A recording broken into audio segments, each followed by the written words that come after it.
I have anxiety. What can I do to calm down when I feel anxious?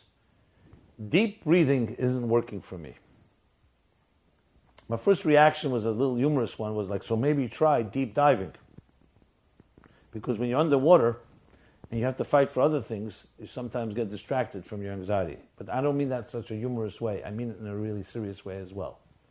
The problem with anxiety is not just anxiety, but the anxiety over anxiety. FDR said, the thing we have to fear most is fear itself. The thing we have to be anxious most is anxiety itself. You'll see across the board, people who overcome anxiety are people who don't focus on it. They are able to put their minds and focus on something that's positive, that's upbeat.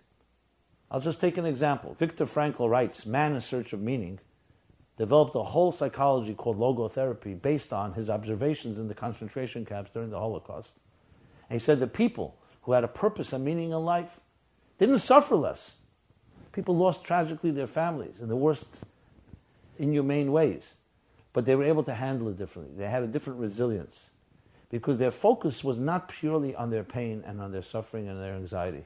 They were able to transcend it to some extent. So anxiety is that double-edged sword. It surrounds you, controls you, to the point where you become so overwhelmed and demoralized by it, you can't find a way out. Which is why we say before you get anxious, like before the storm strikes, that's when you reinforce yourself. In the years of plenty, you have to find what they call an investment diversification. You don't put all your eggs in one basket. You have to diversify. You have to have many different interests, because if one thing hurts in your life, something that's lost, you always have something else to turn to. So by finding outlets, finding different things that you can channel your energy into, so even though something else may cause anxiety, you can focus on something else. So anxiety is a very debilitating, demoralizing force. You have it in your power. Best, as I said, is to preempt it. But should you get into a situation like that, it's critical that you not let the anxiety become an infection that just makes things worse.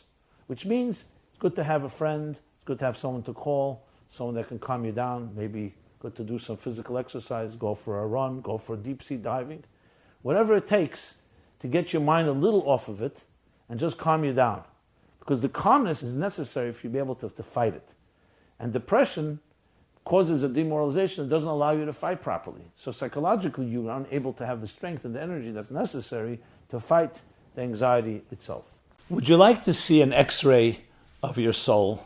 An X-ray of your emotional infrastructure? Well, just like the body, today with scans, with X-rays, with different types of technologies, we can see the inner workings of what makes us tick.